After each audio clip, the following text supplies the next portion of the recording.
नमस्कार, आप देख रहे हैं 10 की दस्तक में। मैं हूं आपके साथ खुशी। उम्मीद है फैमिली आपकी अच्छी होगी और आपका ख्याल रख रही होगी। इसी बीच रात के 10 बज रहे हैं और रात के 10 बजे हम आपको अलग अलग कहानियों से हर बार की तरह आज भी रूबरू कराएंगे।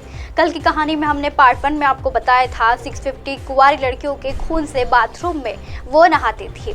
नाम बता दूं, एलिजाबेथ की बाथरूम भी ये जो खबर है और ये कह सकते हैं जो कहानी है, जो कि मिस्ट्री बनी हुई है, अलग अलग चैनलों पर भी आपको दिखाई जाएगी। लेकिन आज की कहानी में हम इसको पूरा करेंगे। आज की मिस्ट्री को हम आज बंद करेंगे कि मिस्ट्री नहीं रहेगी, क्योंकि आज हम इन सारी चीज़ों का खुलासा करने वाले। तो आइए चलते आज की कहानी की ओर।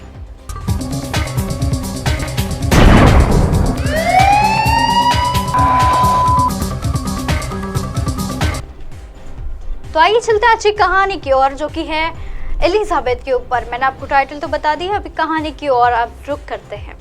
इंसानी इतिहास में सबसे बेहद खूबसूरत खूंखार लेडी सीरियल किलर की एक कोई दूसरी नहीं, सिर्फ एलिजाबेथ है। इतनी ही नहीं, बेरहमी से इसने 650 कत्ल किए, जिसके बारे में सोचना भी मुश्किल है। सिर्फ मुश्किल ही नहीं बल्कि नामुमकिन कह सकते हैं। कत्ल भी क्यों सिर्फ लड़कियों का ही, ना कि लड़कों का, वो भी कुंवारी लड़कियां। ये खौफनाक तरीके से उसने हत्या कर दी।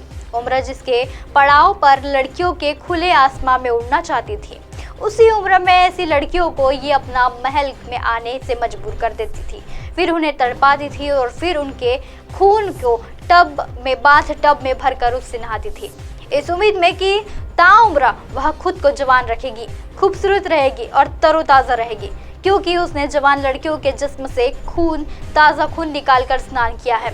आज की ये जो कहानी है, ये एलिजाबेथ बाथरी की एक खौफनाक कहानी से आज को मैं आपको रूबरू करा रही हूँ। ये सच्ची घटना है और हंगरी साम्राज्य से जुड़ी है। ये दिल दहलाने वाली असली घटना है। कहानी है हंगरी साम्राज्य की। ये यूरोप का एक छोटा सा देश है। ये बेहद ही पुराना देश है, जो कि रोमन साम्राज्य का हिस्सा था।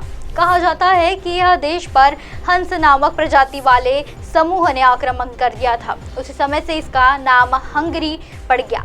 और ये ऐसा ही देश है जिसके किसी बच्चे का नाम माता पिता नहीं रख सकते, बल्कि सरकार का लिस्ट निकाली जाती है और माता पिता उसी से अपने बच्चे का नाम रखते हैं और नामकरण करते हैं। इसी हंगरी देश की कहानी है दशकों पुरानी। ये कहानी है 1558 से 1610 के बीच की। और बता दूं कि ये समय हंगरी साम्राज्य का था। यह साम्राज्य के राज्य का राजा था किंग्स माथरन्स, जो कि द्वितीय था, जिसकी साम्राज्य से जुड़ी था बथरी परिवार। ये बथरी परिवार का शाही परिवार का हिस्सा था, क्योंकि इसी परिवार में हंगरी की रक्षा के लिए सबसे बड़े योद्धा हुआ करते थे। इसी परिवार का योद्धा था फ्रेकिनियोडस, जो कि तुर्क के साथ में युद्ध में हंगरी का हीरा साबित हुआ करता था। इस वजह से परिवार का एक बड़े महल में तो हुआ करता था और वो रहा भी करता था। इसी महल से आए आदेशों और हंगरी का कोई सामान्य नागरिक माना नहीं जा सकते थे।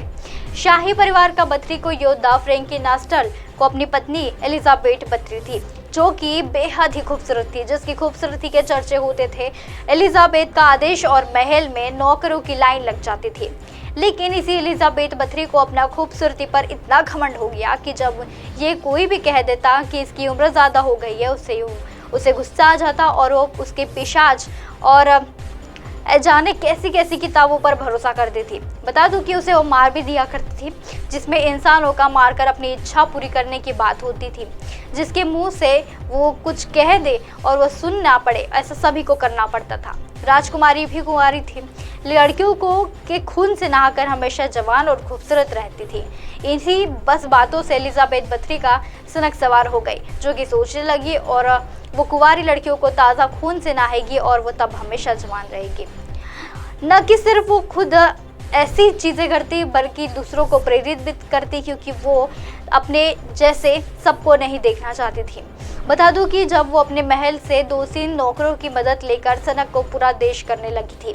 बता दूं कि उसने शुरुआत में उन लड़कियों को निशाना बनाया जो कि गरीब परिवार से होती थी, जिनकी उम्र करीबन 16 से आसपास होती थी। न कि गरीब लड़कियां, न कि गरीब कुंवारी लड़कियां, बल्कि काम करने वाली, महल में काम करने वाली लड़कियों को बुलाया जाता और फिर उन्हें बाहर जाने से मौका नहीं दिया जाता। अब इस बाथरी परिवार को हमरंग साम्राज्य सीधा रिश्ता था, लेकिन इससे किसी को हिम्मत नहीं थी कि वह इस पर किसी पर कोई भी सवाल उठाए। दूसरी बात यह है कि वो गरीब लड़कियां को काम मिल जाता, पर ये नहीं पता था कि उन लड़कियों को उस महल से कितनी खौफनाक यातना दी जाएगी। अगले प्रोग्राम में मैं आप आगे के और क्या सवाल उठे और कैसे क्या उसकी इस चीज़ों से उसकी गिरफ्तारी हुई और 1610 के दशक में कैसे क्या उसे जेल हुई, ये सारी मैं आपको बातें सिलसिलेदार अगले प्रोग्राम में बताऊंगी। तब तक के लिए बने रहिए अपने न्यूज़ नेटवर्क की खास पेशकश के साथ 10 की दस्तक में। नमस्कार।